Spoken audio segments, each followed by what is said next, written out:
Two people. The same job, the same salary, the same city. They start work in the same week, and for 20 years their pay slips look almost identical. Yet when they turn 45, one of them is calm, a paid-off home, money invested, real choices opening up. The other is tense every month end, one emergency away from trouble. Same income, wildly different lives. What separated them wasn't a raise, a bonus, or a lucky bet. It was a single, quiet decision they each made every single payday. Let me show you what it was, and how you can copy it starting this month. Here's the decision, and it sounds almost too simple. Most of us use our salary in the wrong order. Money comes in, we pay the rent, the bills, the food, the fun, and then we try to save whatever is left. The problem is that whatever is left is almost always nothing. Paying yourself first flips that order completely. The moment your salary lands, a fixed amount goes straight into investments before you spend a single rupee on anything else. Save first, spend what remains. That one switch, repeated for years, is the whole difference between our two friends. Think about how your own money behaves. On the first, your account looks healthy and you feel relaxed. Then the auto debits begin. Rent leaves, the electricity bill leaves, a subscription you forgot about leaves, a sale tempts you, a dinner runs long, a cab here, a delivery there. By the middle of the month, you start checking the balance. By the 25th, you're being careful. And by the time the next salary arrives, there is nothing left to invest again. It doesn't feel like overspending. It feels normal. That's exactly why it's so dangerous and so easy to miss. Look closely at that pattern and you'll notice something uncomfortable. You are paying everybody else first. The landlord gets paid, the shopkeeper gets paid, the phone company, the food app, the bank, all paid and paid on time. The only person who never gets paid is you, the one who actually earned the money.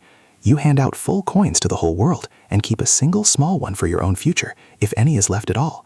Paying yourself first simply means putting yourself at the front of that line instead of the very back of it. And there's a second, quieter leak most people never account for: inflation. Money sitting idle doesn't just stay still, it slowly loses value. If prices rise around 6% a year, the cash resting in your savings account buys a little less every month it sits there. So saving only what's left over is like pouring water into a bucket with a hole in the bottom.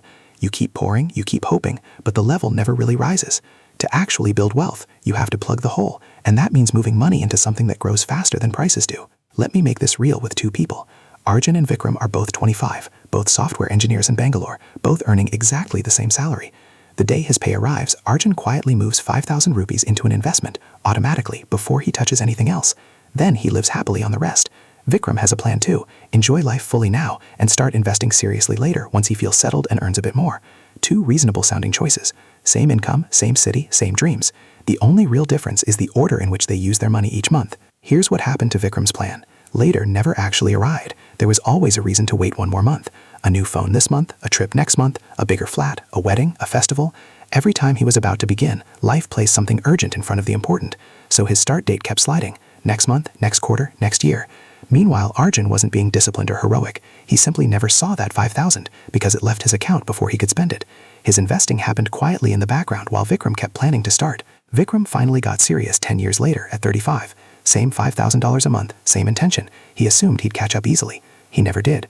Those 10 missing years weren't just 10 years of skip savings. They were the 10 years when compounding would have done its heaviest lifting. On a graph, Arjun's line curves gently at first, then bends sharply upward. Vikram's line starts a decade late and simply never reaches the same height. The gap between them keeps widening every single year. Starting early didn't make Arjun smarter, it gave his money more time, and time is everything here. So let's define paying yourself first properly. Treat your savings like a bill, the most important bill you have. Not a bill you owe to a landlord or a lender, but one you owe to your own future self. When your income arrives, that bill gets paid first, automatically, before any spending happens. You don't wait to see what's left because you already know that answer. You decide the amount in advance, move it out immediately, and then build the rest of your month around what remains. Your future is no longer last in line, it's first. The secret that makes this actually work is automation, because willpower is unreliable. It's strong on payday and completely exhausted by month end. So we remove willpower from the equation entirely. In India, the simplest way is a SIP, a systematic investment plan, which automatically pulls a fixed amount from your account a day or two after your salary lands. You set it up once and then it just runs month after month with no decision and no discipline required. And here's the quiet magic of it. What you don't see, you don't miss. And what you don't miss, you don't spend. Now meet the real hero of this story, compounding. Compounding simply means your returns start earning returns of their own. Your money makes money, and then that new money makes money too. Picture planting a seed. In year 1, it's tiny, and honestly, a little boring. In year 5, it's a small plant. But by year 15 and 20, it's a full tree, growing faster and heavier each season, dropping fruit on its own. That's why starting early beats starting big. The most powerful years are the last ones, but you only get them if you plant the seed now. And this isn't some clever Indian trick, it's human behavior everywhere. In the United States, millions have money pulled from their paycheck into a retirement account before it ever reaches their hands. In careful saving cultures like Japan, ordinary families build this exact habit over decades. The names change, the account, the tax rules, the currency, but the principle is identical across the entire world economy. Pay yourself first works everywhere, because the thing it fights, the temptation to spend whatever we can see, is the same in every country. Human psychology doesn't change at the border. Let's put real numbers on it, but first, one honest warning. I'm going to assume a 12% average annual return in this example. 12% is only an assumption to illustrate the idea. It is not a promise, and it is definitely not a guarantee. Markets rise and fall, sometimes sharply, and some years are genuinely painful. Over long periods, a number in that range has been a reasonable average to explain compounding with, but your real returns could be higher all over. Keep that firmly in mind as we walk through the maths, because the point is the pattern, not the precise figure.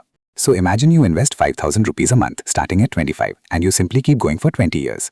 Over that time, you personally put in about 12 lakh rupees in small monthly pieces you barely noticed.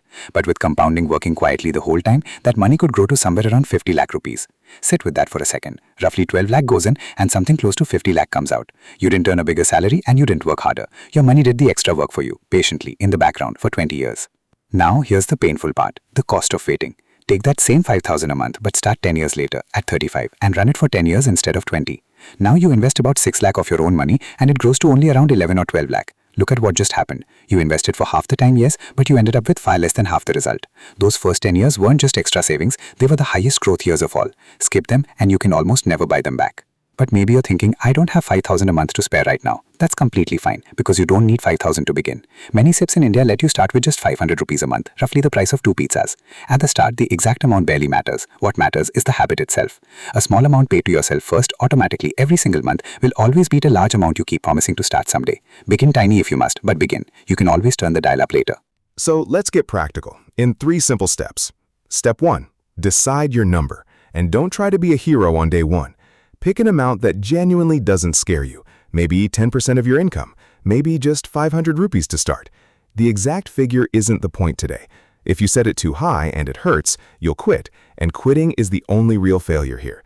So choose something almost too easy, something you can sustain even in a tight month. You can always increase it later. Right now, the only goal is to begin. Step 2, and this is the most important one, automate it. Set up a SIP or a standing instruction.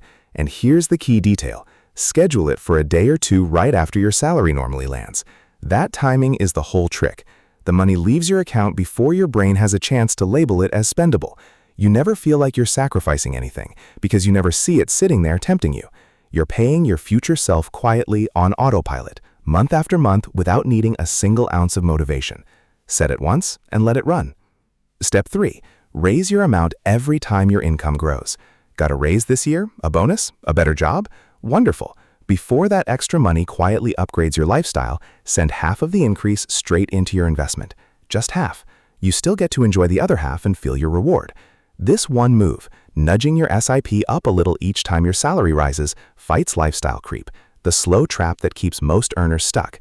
Done consistently over the years, it can quietly double the wealth you end up with, without ever feeling like a real sacrifice. Now, let's dodge the mistakes that trap most people. The biggest by far is waiting until you feel ready. Here's the hard truth. You will never feel ready. There's always one more expense around the corner, always a reason the timing isn't perfect. The perfect moment is a myth. The best day to start was years ago. The second best day is today. A close cousin of this mistake is keeping your savings in the same account you spend from. If you can see the money, you'll eventually spend it. So move it out of sight, out of reach, out of temptation. And one more mistake quietly destroys wealth, stopping the moment the market falls. When your investments drop, and sometimes they will, that is exactly the wrong time to panic and quit. It's actually when your fixed monthly amount buys more units at cheaper prices, which helps you later. Staying consistent through the ups and the downs is the entire game. And an honest, important reminder, everything here is financial education, not personal advice. All investments carry real risk, returns are never guaranteed, and you should do your own research or speak to a qualified advisor before you invest a single rupee. Let's pull it all together into something you'll actually remember. Paying yourself last leaves you with nothing, because spending always expands to swallow whatever income you have. Paying yourself first flips that. Your savings become your very first bill, moved out automatically on payday, then quietly supercharged by compounding over many years. The whole system fits on 4 lines. Pay yourself first, automate it so willpower never gets a vote, stay consistent through the good years and the scary ones, and raise your amount as you earn more. Start early, start small if you need to. Just start. And remember Arjun and Vikram, our 2 engineers. Same salary, same city, the same number of working years. The only meaningful difference between their 2 very different endings was the simple order in which they chose to use their money each month. One paid himself first and let time quietly do the heavy lifting for decades. The other kept waiting for a perfect moment that never came. That single small habit, repeated payday after payday, is the entire reason one of them stands on a mountain of savings while the other stands on almost nothing. It really is that simple and that powerful. So here's my one small ask for you today. Before your very next salary quietly disappears into everything else, pay yourself first, even if it's just 500 rupees. Your future self will genuinely thank you for it. If this finally made the idea click, subscribe to FinPeak, because every week we break down money and the world economy in simple, honest language you can actually use. And I'd love to hear from you, so tell me in the comments, what's the first number you're going to pay yourself with this month? Write it down and let's begin together.